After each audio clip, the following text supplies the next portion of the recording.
We live in an age of trauma dumping. Of course, the prototype for this is Prince Harry and Meghan Markle, where celebrities and everyday people feel the need to broadcast their hardships or grievances to the world. Because I like to make the world understandable, I want to discuss with you today, where does this come from and does it help? I'm Julie Hartman, and this is Timeless.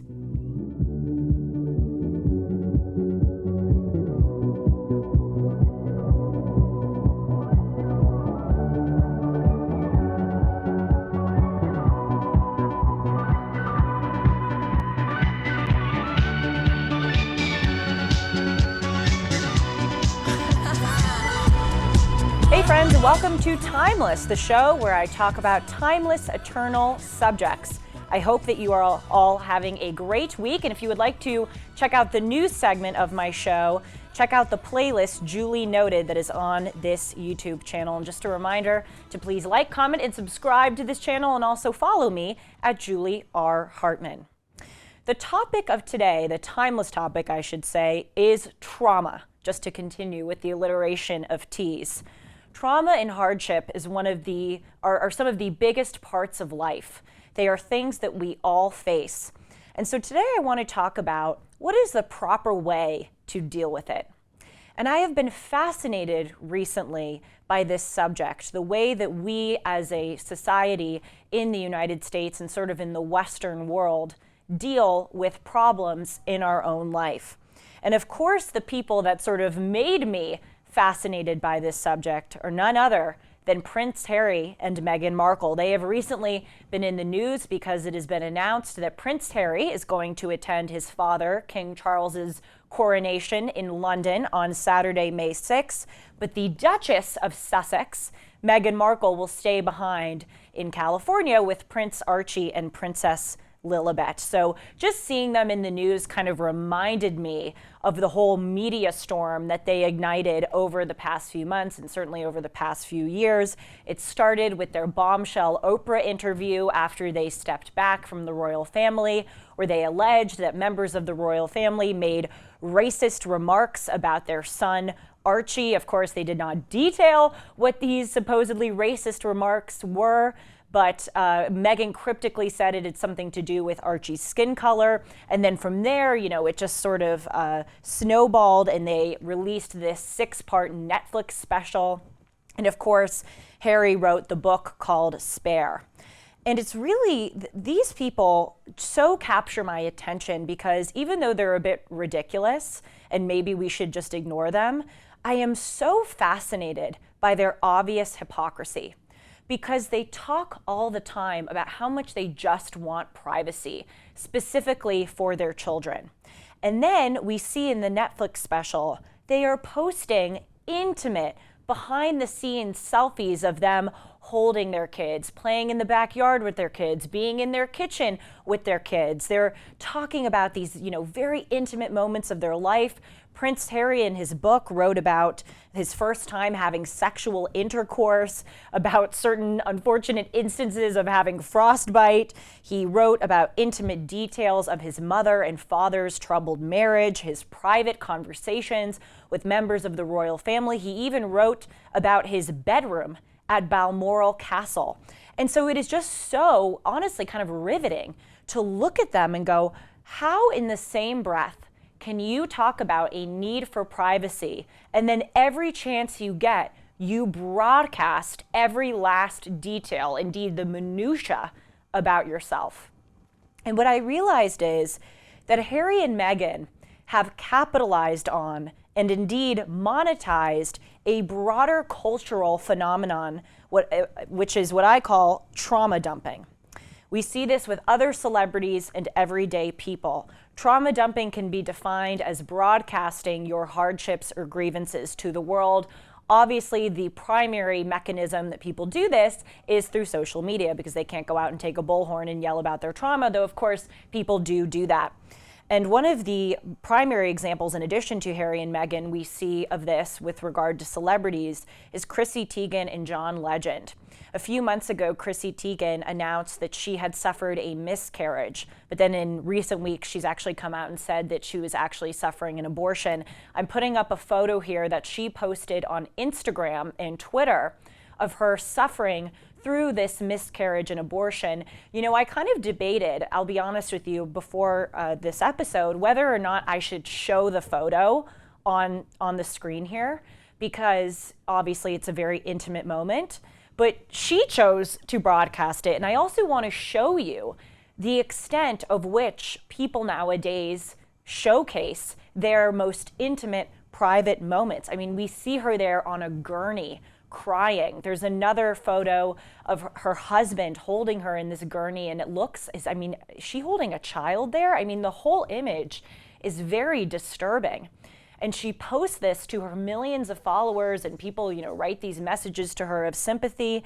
And it is just a bit astounding to me that we have come to a place in our world where we view this as normal, where we don't look at something like this and we're not repulsed and saddened by the display. Other examples, of course, include Miley Cyrus, Demi Lovato. Those two have talked about their traumas, being in the public eye, suffering through eating disorders, suffering through sexual trauma. The list goes on. Basically, take any public figure, and most of them do something like this. And I have seen this happen among people my age, and anyone who is watching who is in my age range knows exactly what I'm talking about.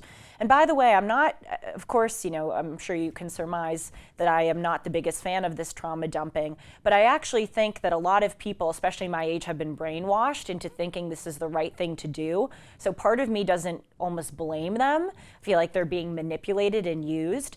But nevertheless, I think that we should have enough wherewithal and enough judgment to realize that some of the things that people in my generation post are just not appropriate. For instance, I remember growing up seeing on Instagram when people's grandparents would die, a very common thing would be for them to post a photo of them holding their grandparent's hand as their grandparent was sitting on his or her deathbed dying. And then that person would post, a long caption about how much he or she loved their grandmother or grandfather. But I noticed it happened several times where a lot of people would do this sort of same manufactured image of the young hand holding the old, wrinkly, dying hand of their grandparent. People also post, large paragraphs on their stories, Instagram stories specifically, about their trauma. If they underwent an abortion, it's not uncommon for people to post about that, especially with this overturning of Roe v. Wade. During the Black Lives Matter summer, people wrote a lot of things about encounters they may have had with law enforcement or conversations they may have had with their parents about race. Whenever something in the public happens, it's like an invitation for other people to talk about the way that it affects them or the way that it has traumatized them. I mean, even on Instagram, I've seen so many pictures of people posting before and after photos of when they may have suffered an eating disorder. I've seen transgender individuals post very revealing photos of their mastectomies or their other surgeries. And it's sort of interesting because I think that we've gotten to this place where it doesn't even occur to us not to post about our trauma, not to post about these intimate parts of our lives. And so it sort of begs the question, are we trying to figure out if we are real people? Are we sort of thinking that it didn't happen to us if we didn't post it? It's the same thing when people travel. I remember when I was in Israel at the Western Wall, everyone was taking selfies and photos of praying at the Western Wall. And I thought, does it even occur to us to go somewhere, have the experience of being there, not post it, but just know that it happened? Imagine not even taking a photo of being at a site for yourself, but just knowing and having it in your heart that you went there and you had a great experience. That is so alien to us in this day and age. We really have this idea that it didn't happen to us if we don't broadcast it. And again, this has bled into other parts of our lives, not just our travel, but our trauma. So as I indicated in the introduction, I love trying to make the world understandable. So I want to go through some arguments of why I surmise that this is happening. And of course, I would love if you would comment or write to me at julie@julie-hartman.com. Let me know what you think, because this is something that is going to continue and I think is only going to get worse. And so it's just really interesting. The first thing that I can attribute to this is that we live in a culture where people think that the way towards healing and reconciliation of one's hardships is by, quote, normalizing it and destigmatizing it. We hear those words talked about all of the time, literally constantly. Again, people my age who are in schools, especially colleges, know that like every 5 seconds we hear the normalize or destigmatize word. And I will admit, of course, there is something positive to knowing that there is a universality in your experiences. And I'm not going to say that all of this trauma dumping is necessarily bad. For instance, when people post photos of their eating disorders, maybe the photos itself are too revealing and a bit too intimate, but there is something to be said for talking about something that you went through and being open about it and encouraging others maybe to seek help or to reflect on if they have a similar problem. So I'm not saying that it's all bad. But what I do think is all bad is this idea that the proper way to deal with your issue is by broadcasting and normalizing it. What that does, unfortunately, is it gives us this false perception about the work that you have to do in order to heal from trauma. We think that there's sort of one step, sharing, and then that's it. But really, as anyone who's been through hardship knows, getting over that hardship is a long process, and it's an internal process. It's not an external process. You have to go through a lot of waves of making yourself and your relationships in your own micro life healthy. And so I think we're leading people down a false road where they think if they post and broadcasting it, they're like shirking or ridding themselves of it, but they're not actually. They're not ridding themselves of it. They're making it a part of their identities, and in a way it's doing the opposite effect where it's for sure staying as a big fixture in their lives because they've made it so public. An example of this is Harry and Meghan. I think there's a part of Prince Harry who feels like he's been holding on to some of these grievances, certainly some confusing, complicated feelings about the death of his mother. And when I look at him, I just get the sense that he wants to purge it. Like he just wants to throw it up and like get himself rid of it. But again, he's done the very opposite, because now when people look at Prince Harry, that's all they think about. And of course, Prince Harry isn't a perfect example because he is monetizing this. You know, he's not just trying to purge it and get rid of it. He's perpetuating his trauma by signing on to other television shows and book deals, etc. But this trickles down to everyday people who don't get to monetize their trauma. Instead, they just broadcast it. And I think it's going to just make them more traumatized and more bitter and not lead them down a path of healing. Another sort of hypothesis I have about this trauma dumping is that we live in a world where every individual is a personal brand. This is so interesting to me, this idea of branding. One may think that only the people who brand are those in the public eye, people like me who have a show, or celebrities who are actresses or who are trying to sell products. We think of branding as only confined to those people. But what social media has done is it's sort of made every private citizen into their own personal brand. Again, people my age listening will really get what I'm saying here. People curate and think about their social media presence so much. They will take literally like hundreds of photos in front of the same background and, you know, try different poses with their body, try different facial expressions, look at the photos, go, I don't like that one, have their friend retake them, edit them, you know, change the color, maybe even change the way that their face looks or their body looks, go through, you know, 10 to 15 iterations of different captions, post it, monitor the posting, see the comments, see the likes. That is branding. That is thinking about how your audience, the people who are following you, are going to perceive you. That is you thinking about how the best way to position yourselves.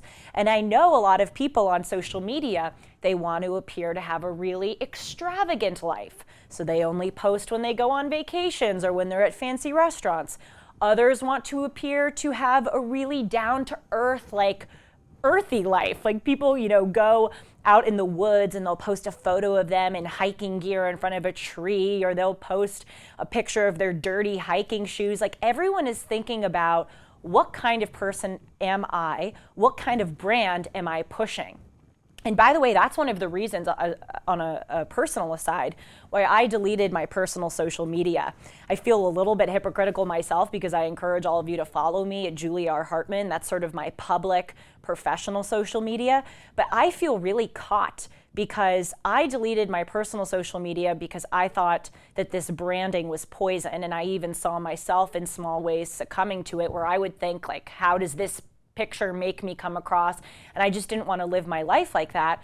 But also because I'm in the public arena, because I want to talk about fascinating subjects and cool ideas and I want people to know about them, I have to play this social media game. I have to have a social media in order to reach people.